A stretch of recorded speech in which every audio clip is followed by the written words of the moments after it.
During social studies, you guys have been talking with Mrs. Rodriguez about Native Americans that have come to our area. You've also been talking about colonists that have settled here in Delaware. During reading, we have been talking about analyzing perspectives. We've talked about perspectives from an aunt and a boy. We've also talked about our own perspectives from current topics such as uniforms in school, extended school year, cell phones in school, vending machines in school. So now what we're going to do is we're going to merge those two topics. We're going to merge our social studies aspect of Native Americans, colonial times, and colonists, and our analyzing perspectives. So our essential question is going to be, how do we analyze perspectives from different viewpoints, from different people? We're going to activate that today by looking at photographs, which is also a text feature that we've been talking about during our literacy reading time. You're going to work in your group and just take about a minute to look at these photographs. With these photographs, I want you to just get a general idea of what colonial times may have been like, okay? And see if you can pull any information out of these photographs that you think is going to help us later in our lesson when we're analyzing perspectives, okay? Take a minute and note, what do you know? They use tents like we do when we go camping, but that's like their norm. That's where they stay. And there's not that many people when we go camping. Right. Because Probably telling stories. Yeah. that's where they live. Who would like to share out what you saw in your photograph or what you found interesting or what might connect to what we've been discussing? They look like pilgrims. Okay, it looks like there's some pilgrims. Anybody want to add to what Liberty has said?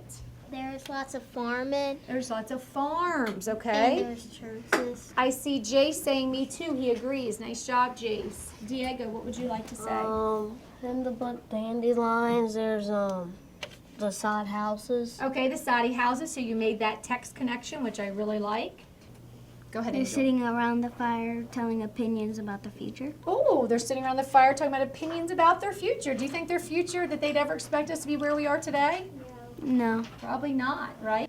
There's axes, and they could have pulled the wagons to get somewhere. They could have used the oxen to pull their wagons, their covered wagons, to get to the destination they were going. Nice job. I understand some of you still want to share, but we need to move on. I'm going to collect your photographs. You did an amazing job analyzing these pictures. Right before this lesson, the students used their Delaware Adventure book. While reading the book, they read with their partners, used a graphic organizer to fill out various areas that these settlers came from and which areas in Delaware that they settled, what resources they used, what attracted them to the land, and why they settled where they did. When we previewed the passage previously, can somebody tell me what we previewed it for? What were we previewing these passages for? What did you do with partners when you worked with them? They told us to put sticky notes on the papers. Okay, I wanted sticky notes on the papers. What purpose did those sticky notes serve? Important words. Important words, right? Important vocabulary. Some of the vocabulary words we came up with, we've posted on the back wall that you wrote. After you did that, you looked for key ideas and details, as Delilah said. Today, we're going to read it for a different purpose. We're going to read it looking at perspectives. We're going to analyze it. We've not talked about who wrote these passages. We've not talked about the time period of these passages. That's why I showed you the pictures to help get you thinking about the time period. So who can tell me now, by a raise of hands, what time period you think we're going to be reading about? Colonial times? Colonial times, very good. So, how we're going to do this is, the very first passage you should have in front of you is called Prairie Farmer. So go ahead and take that passage. You can remove the Post-it notes from it because they're going to be in the way while you're reading. You are going to take about 3 minutes, maybe 5, depending on how long it takes you, and you're going to read this text independently. While you're reading, I want you to think to yourself, whose perspective was this written from? What's perspective mean? What's a perspective mean? Madison, what's another word for perspective? Viewpoints. They're viewpoints. Nice job. So you're going to analyze this piece of text. You're going to break it apart. You're going to study it, okay? You're going to look through it to find out whose perspective, whose viewpoint this came from. In doing that, you're going to have to look at evidence in the text, and you're going to have to use the test to help you. In order to delve deeper into Common Core, I feel that the students need to be able to look in and use evidence to clearly see that everyone's perspective is not the same. They saw that within themselves in their daily lives, but looking through the lens of a historian, they need to realize that as well. With Tom to look for wood, and Thomas like his brother. Okay. So it has to be like a kid. A child or a kid. And whose perspective do you guys think that it's from? Farmers. Farmers, okay. Kid's farmer. Oh, a kid's farmer or a farmer's child, possibly? Okay. In today's lesson, I was very pleased that they were able to delve into the text. I think it's because we spent so much time talking about perspectives and analyzing what it meant. So once they broke into their expert groups, they were able to dig in and delve in without my guidance standing there looking over them. We're going to read this one, whole group. We will set up a large house in a big village now. We use long poles to build its structure. The roof covers the cooking area so that it is even bigger than the floor. A strategy that we have implemented school-wide are close readings. The students have that down to a science as to when they're reading an informational text, the best way to read it in order to get the most information out of it. So with this particular passages, the students read it once independently, quietly to themselves. They read it a second time with a partner to help increase that fluency and just familiarize themselves with the vocabulary. The third time they read it, they used Post-it notes to pull out academic or content vocabulary. Instead of giving that to them, I thought that it was important that they pull out the vocabulary words that they thought went along with our theme in social studies that we're currently working with. And then they looked through it a fourth time to find the main idea or key details. It says it has a sister. So you think it's a boy? Yeah. Okay, so you think it's a boy. Now, let's take this a little Girls can deeper. have sisters. If you're right, girls can have sisters. You're exactly right. You don't just have to have brothers.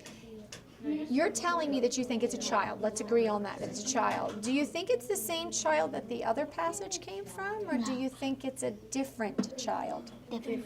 Okay. What do you mean when you say different?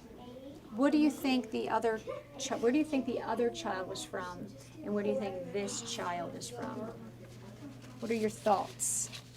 This child is in like a village, and then when you're in this one, they're like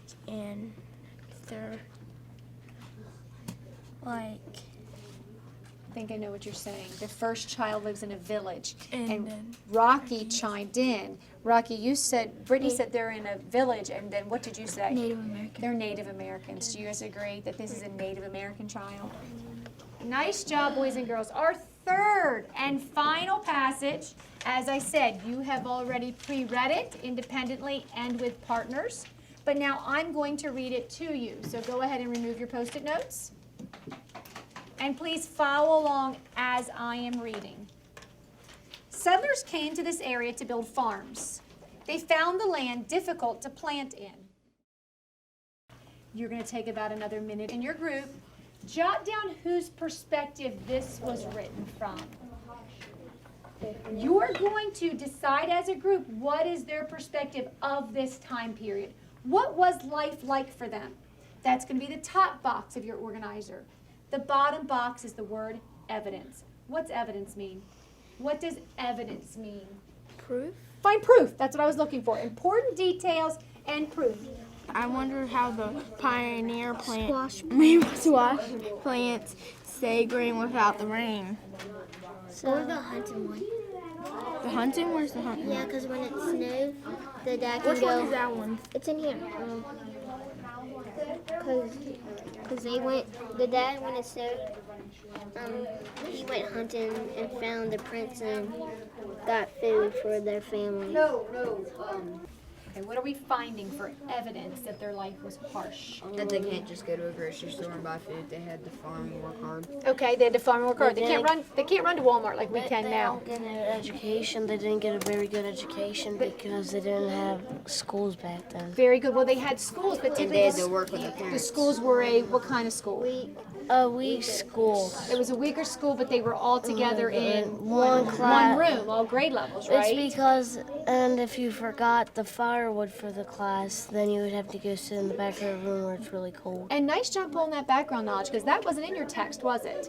That's what you've learned during social studies with another teacher, is that they had to bring their wood to heat their home or heat their school. If you didn't bring it, then guess what? Your punishment was you're sitting in the back of the room being cold, and then do you think you'd forget it again? No, very logical consequence, isn't it? It was cold back then. Nice job. Any other evidence to support?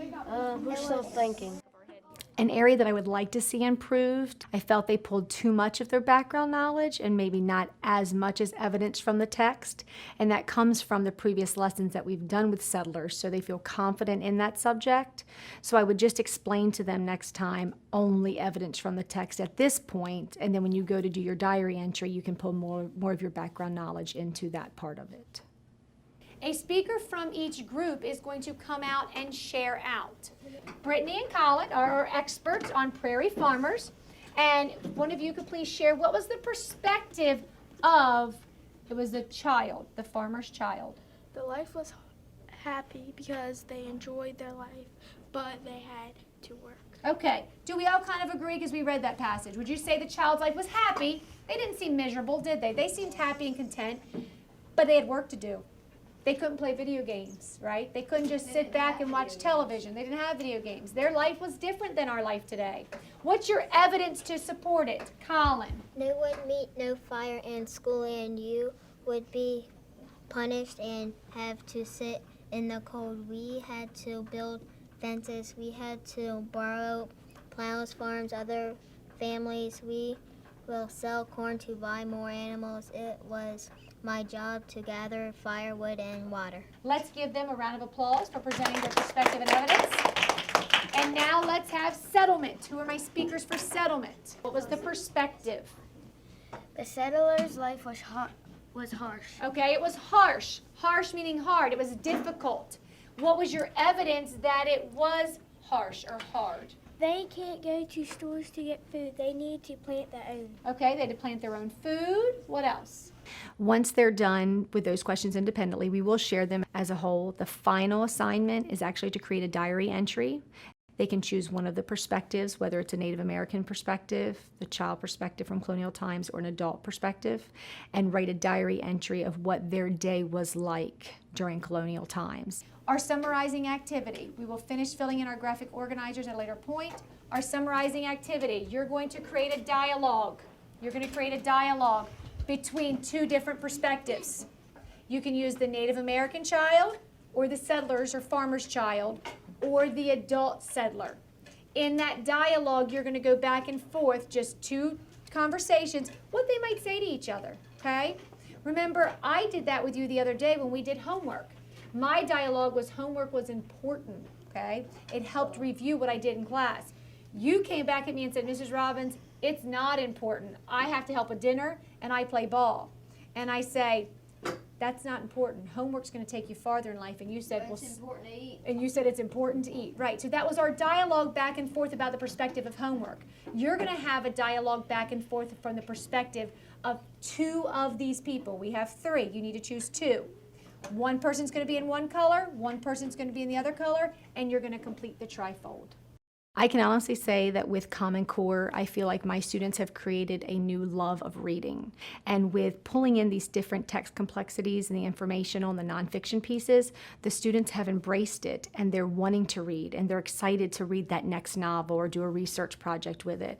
So I feel like as teachers, now that we know what our focus is, it's a more clear focus, we can find activities and novels, nonfiction pieces to pull in to help them find the love of reading that as teachers we all want our students to have.